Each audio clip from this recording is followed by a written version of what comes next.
Everything's always about the dream. It's always about the dream.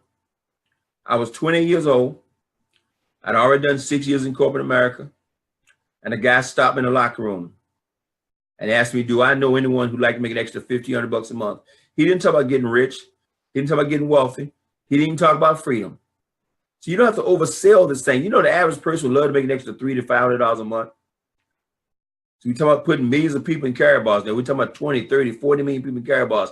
We're not talking about everybody become a multi-billionaire. You can, if you want to pay that price. I hear people all the time say, I want to be a billionaire. Well, okay. No problem. I want to be a multi-millionaire. Well, you can. Okay. But it's going to require you cutting off the television. It's going to require you missing some football games, some basketball games. It's going to require some sacrifice on the part that only you know if you're willing to make. So I like keeping it simple. That guy asked me, do I know anybody like to make an extra 50, $100 a month? I said, yes, me. I didn't know what he was talking about, and I got excited. I got a little bit excited. I got a twinge of hope. There I was 6 years in corporate America. I mean, I'm 20 years old. Had my own home, 4 cars in the driveway, pool in the backyard. My wife was a flight attendant, so I could fly anywhere in the world pretty much for free or for peanuts. Okay, I had all the cars I wanted to drive, didn't buy insurance, didn't put gas in them. The company fed me 5, 6 nights a week. I'm living on a company expense report. I mean, I live a lifestyle people dream about. I wore my shirt and tie to work, my briefcase. I look good, status good, but as far as I was concerned, I was still broke. Not broke compared to my next door neighbor. Not broke compared to the guys in my neighborhood. Just broke compared to people who had some real money. That makes sense. Just like one of my nephews one day asked me, Uncle Tyrone, people in the family say you're rich. I said, well, compared to you, I'm rich. Because you don't have any money. But compared to Oprah, Uncle Tyrone broke. Okay, so it's a relative term. Money is relative. And money is not to do all to say all. Okay, because when you have some serious health issues going on that money can't solve, you realize how unimportant money is. But I tell you what, I got started. And I'll never forget that first meeting I was sitting there, Mr. Williams, Miss Abram. I'll never forget it. I'm sitting at first meeting on about 200 people in that room, maybe 180, 200 people. And that guy was talking about homes and cars. He was talking about all these material things you could have. And I'm sitting saying, man, I got 4 cars in the driveway now. I got 2 Lincolns in the driveway, a Ford Mustang and a Grand Marquis, 2 company cars and 2 I own. I was just sitting there, didn't mean anything to me. But all of a sudden he started talking about something that meant something. He said, have you ever thought about being free? Now, as far as I was concerned, I thought I was free.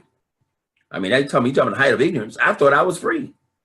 He said, ever thought? No, I mean really free. I said, man, I'm free right now. He said, I know that some of you sitting there thinking you're free. He said, if you think you're free, don't show up on Monday, Tuesday, and Wednesday, and by Thursday, you'll be free. And when he said that, it hit me. I was not free. He said, freedom is when you throw away the alarm clock and you sleep to the crack of noon. Freedom is when you wake up in the morning and do what you want to do with your life. Freedom is when you go to that golf course on Tuesday, Wednesday, and Thursday and play golf when everybody else is at the office. Freedom is when you go fishing on Tuesday, Wednesday. Freedom is when you stroll in the movies with your kid on a Wednesday afternoon and there's nobody in the movie theater but you and your child because everybody else is at work. Freedom is when all the fathers at work and you're the only father at the Little League baseball game with your kid or your grandkids. Man, he started painting that picture for freedom, guys. And I never forget, I sit up in my chair. I said, wait a minute, what's this freedom thing you're talking about? Okay. And it blew my mind. He asked a simple question. What's retirement age? Everybody started yelling out numbers. 65, 75. Said, see how we've been conditioned? Retirement doesn't have anything to do with age. Retirement has everything in the world to do with money. This couple speaking from the stage were 32 years old. He and his wife were both retired. 2 brand new Cadillacs in their driveway, owned their brand new home. And they were both retired at 32 years old. I said, oh my God, I got to get this freedom thing. Okay. And I didn't know. I know how long it's going to take me to get free. Some of you right now today, you don't know how long it's going to take you to get free. You want to be free right now, you can taste it. I see Dante Taylor, he can taste it, man. He can taste it. I can hear it in his voice. He can take that people want, you can taste this freedom thing. They want it. But you're willing to pay the price to get it. When I saw it, I was willing to pay the price. Man, before then, I was I knew every television program that came out. I was a walking TV guide. You could call me and say, what time did the show come on, Tyrone? I didn't have to put out the news, but I could tell you what time it came out. I was a walking TV guide. Okay? I spent the weekend watching football like everybody else. But when I saw freedom, when I saw that freedom thing, when I was sold that dream of freedom, man, I shut it all down. I said, I'm going to freedom. And at 32 years old, I was able to, my wife and I, she was able to walk away from a job she'd been on for 8 years as a flight attendant for US Air.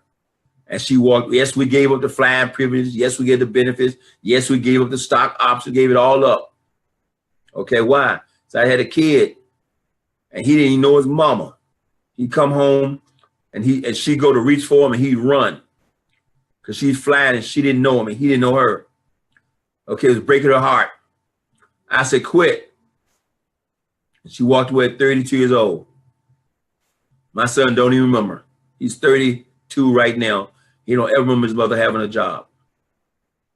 It took me 8 more years. I didn't retire till I was 40 years old. I'm telling you, I'd do it all over again. It took me 20 to walk into a job you've had for 10 years. 18 years in corporate America and say, I'm out and never look back. That was July 14th. July 14th. That's tomorrow.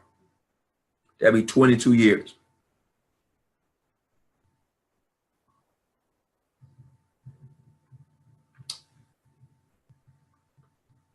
Freedom. What it's all about.